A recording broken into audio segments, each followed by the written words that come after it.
Millie FM lewe nog hier van die Langenhoof en Parkmark. Ons gesels met 'n paar van die stalletjies hierso. En dis my baie lekker om vir Tannie Wilna Pretorius te sê welkom hier by Millie FM. Tannie, vertel so 'n bietjie vir my so meer. Tannie, hulle is al 'n hele paar jaar wat Tannie hier by die boeremark is. Ja, ons is barrig. Ons is nou 32 jaar hier. Ons het eers begin met groente vir so 'n jaar. Toe begin ons met gaarprodukte, kosse wat ons braai en ons maak kase. Ons maak al ons eie vleis op die plaas. Ons verkoop velskoene, ons verkoop alle ou antieke goed. Alles wat jy kan aan dink, maak ons lewers, braaibroodjies, roosterkoeke, alle soorte sosaties.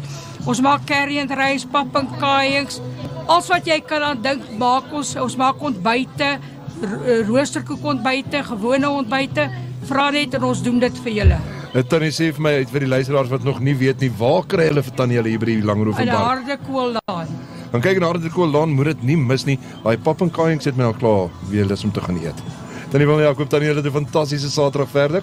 En ek hoop Tannie hulle het 'n suksesvolle dag. Baie dankie. Hoor, nee, ons doen baie goed hier so by Langenhoof en Park. Mense kom gerus, kom besoek al die stalletjies, is baie besig hier so, hoor. Ek sê baie dankie. Bly Baie dankie, hoor. Bye. Bly geskakel op 90.7 FM. Hier is jou buurt, dis jou stasie.